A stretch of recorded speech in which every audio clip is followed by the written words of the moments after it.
അസ്സലാമു അലൈക്കും വറഹ്മത്തുള്ളാഹി. ബിസ്മില്ലാ അൽഹംദുലില്ലാ അല്ലാഹുമ്മ സ്വല്ലി അലാ മുഹമ്മദ്. സ്നേഹം നിറഞ്ഞ വിശ്വാസികളെ, ബദർ ഒരു വിശ്വാസിയെ സംബന്ധിച്ചിടത്തോളം എന്നും ഓർക്കേണ്ട ഒരു പൗർണമി തന്നെയാണ്. നമുക്കറിയാം, ലോകത്ത് ഒരുപാട് യുദ്ധങ്ങൾ നടന്നിട്ടുണ്ട്.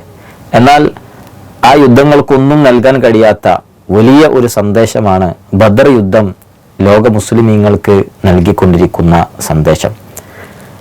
രണ്ടാളുകളും, അതായത് വിശ്വാസിയുടെ കൂട്ടത്തിൽ നിന്നും അവിശ്വാസികളുടെ കൂട്ടത്തിൽ നിന്നും ഇരുവരും പ്രാർത്ഥിക്കുന്നത് അല്ലാഹു സുബ്ഹാനഹു വ തആലയോട് തന്നെയാണ്. നമുക്ക് ചരിത്രത്തിൽ കാണാൻ കഴിയും, അല്ലാഹു സുബ്ഹാനഹു വ തആല അവിടുന്ന് വിശ്വാസികളായി തെരഞ്ഞെടുത്ത അന്ന് മദീനയിലുണ്ടായിരുന്ന ആളുകൾ, നബി കരീം സല്ലല്ലാഹു അലൈഹി വസല്ലമയുടെ കൂടെ നിന്നിരുന്ന ആളുകൾ, അവർ അള്ളാഹുവിനോട് പ്രാർത്ഥിക്കുന്നതും, എന്നാൽ അപ്പുറത്ത് അബൂജഹലും കൂട്ടരും അല്ലാഹു സുബ്ഹാനഹു വ തആലയോട് പ്രാർത്ഥിക്കുന്നത് നമുക്ക് കാണാൻ കഴിയും. അബൂജഹലും കൂട്ടരും പ്രാർത്ഥിക്കുന്നുണ്ട്, അല്ലാഹുമ്മ അൻസുർ അലൽ ജുൻദൈൻ വ അക്രിമൽ ഫിഅതൈൻ വ ഖൈറൽ ഖബീലതൈൻ. അല്ലാഹുവേ, ഏറ്റവും നല്ല സൈന്യത്തെ നീ വിജയിപ്പിക്കണം എന്ന് അവിടുന്ന് അബൂജഹൽ അള്ളാഹുവിനോട് പ്രാർത്ഥിക്കുന്നത് നമുക്ക് കാണാൻ കഴിയും. എന്നാൽ മറുഭാഗത്ത് പ്രവാചകൻ സല്ലല്ലാഹു അലൈഹി വസല്ലമ പറയുന്നുണ്ട്, ലമ്മാ കാന യൗമു ബദർ നളറ റസൂലുള്ളാഹി സല്ലല്ലാഹു അലൈഹി വസല്ലം ഇലൽ മുശ്രിക്കീൻ വഹും അൽഫുൻ. നബി സല്ലല്ലാഹു അലൈഹി വസല്ലമ മുശ്രിക്കീങ്ങളിലേക്ക് നോക്കിയപ്പോൾ അവർ 1000-ഓളം ഉണ്ട്. വസ്ഹാബുഹു 319. എന്നാൽ വിശ്വാസികളെ സംബന്ധിച്ചിടത്തോളം അവർ 319 ആളുകൾ ഉണ്ടായിരുന്നു എന്നും അവിടുന്ന് പ്രവാചകൻ സല്ലല്ലാഹു അലൈഹി വസല്ലമ അള്ളാഹുവിനോട് പ്രാർത്ഥിക്കുന്നു, അല്ലാഹുമ്മ ആതി മാ വഅദ്തനി. അല്ലാഹുവേ, നീ എനിക്ക് വാഗ്ദാനം ചെയ്തത് നീ എനിക്ക് നൽകണമെന്ന് അല്ലാഹു സുബ്ഹാനഹു വ തആലയോട് മഹാനായ നബി കരീം സല്ലല്ലാഹു അലൈഹി വസല്ലമ പ്രാർത്ഥിക്കുകയാണ്.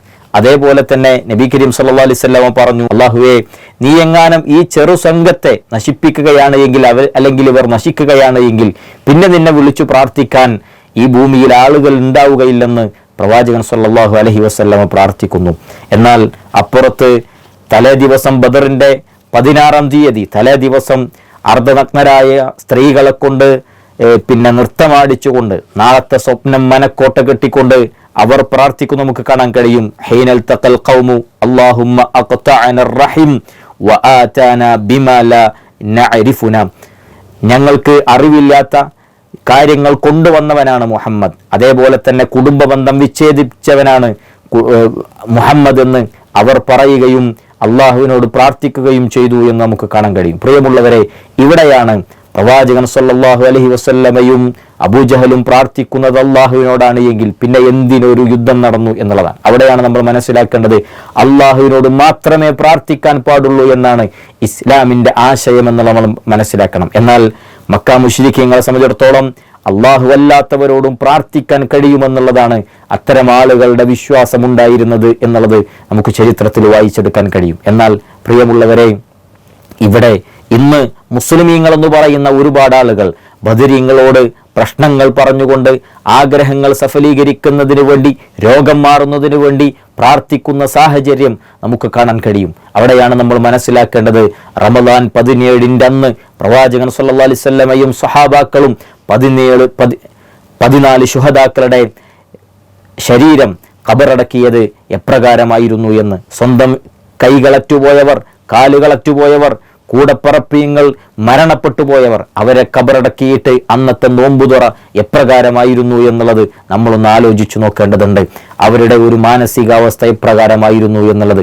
എന്നാൽ പ്രിയമുള്ളവരെ, ഇന്നൊരുപാട് ആളുകൾ പ്ലേഗ് രോഗം പോലെയുള്ള അസുഖങ്ങൾ മാറാൻ വേണ്ടിയിട്ട് ബദരീങ്ങളെ വിളിക്കുമ്പോൾ ബദരീങ്ങൾപ്പെട്ട ആളുകൾ തന്നെ അത്തരം രോഗങ്ങൾ പിടിപെട്ട് മരണപ്പെട്ട് നമുക്ക് കാണാൻ കഴിയും. ദാരിദ്ര്യം മാറാൻ വേണ്ടി ബദരീങ്ങളെ വിളിക്കുന്ന ആളുകളുണ്ട്. എന്നാൽ പ്രവാചകന്റെ വീട്ടിലെ ദാരിദ്ര്യത്തിന്റെ അവസ്ഥയും ബദരീങ്ങളെ വീട്ടിലെ ദാരിദ്ര്യത്തിന്റെ അവസ്ഥയും ചരിത്രം നമ്മളെ പഠിപ്പിച്ചിരുന്നുണ്ട്. അതുകൊണ്ട് ബദർ നൽകുന്ന പാഠമെന്ന് പറയുന്നത് അള്ളാഹുവിനോട് മാത്രമേ പ്രാർത്ഥിക്കാൻ പാടുള്ളൂ എന്നും വേറൊരാളോടും നിങ്ങൾ പ്രാർത്ഥിക്കാൻ പാടില്ല എന്നുള്ള മഹനീയമായ സന്ദേശമാണ്. ലാ ഇലാഹ ഇല്ലല്ലാഹ് എന്ന മഹനീയമായ സന്ദേശം മുറുകെ പിടിക്കാൻ, അത് സ്ഥാപിക്കാൻ വേണ്ടിയിട്ടാണ് ബദർ യുദ്ധം നടന്നത് എന്നുള്ളത് നമ്മൾ ഓരോരുത്തരും മനസ്സിലാക്കുക.